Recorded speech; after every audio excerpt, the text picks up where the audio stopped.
Investasi emas batangan vs emas perhiasan, pilih yang mana? Jika masih bingung memilih investasi emas batangan atau emas perhiasan, cobalah untuk mengidentifikasi kebutuhanmu dulu.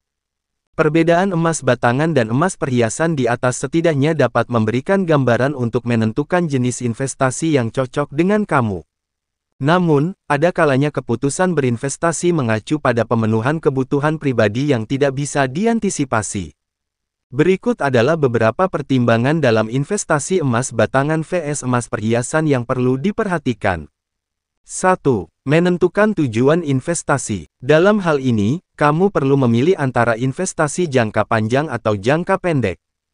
Jika ingin berinvestasi jangka panjang, maka emas batangan merupakan pilihan yang lebih tepat.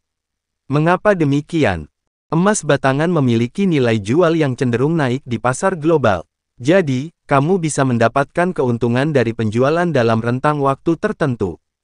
Sedangkan, nilai jual emas perhiasan berpotensi lebih rendah dari nilai belinya karena tidak termasuk biaya pembuatannya yang cukup tinggi. Nilai bubek emas perhiasan akan berkurang karena dikenai potongan ongkos pembuatan sebesar 10% hingga 20% dari nilai emas itu sendiri. 2. Mengecek harga emas di pasar. Pertimbangan dalam investasi emas batangan vs emas perhiasan mencakup pengecekan harga emas harian di pasar. Untuk mengecek harga emas di pasar, kamu bisa mengakses situs resmi di Pegadaian. Perhatikan pergerakan harga emas dan tren kenaikan atau penurunan yang sedang terjadi. Jika ingin menjual emas, pastikan untuk melakukannya ketika harga emas global cenderung naik.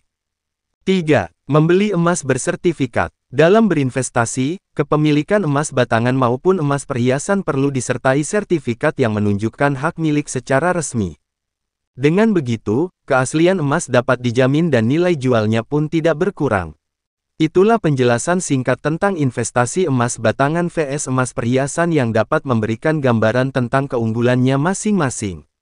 Jadi, lebih untung emas batangan atau emas perhiasan dalam investasi? Jawabannya tergantung dengan kebutuhan kamu.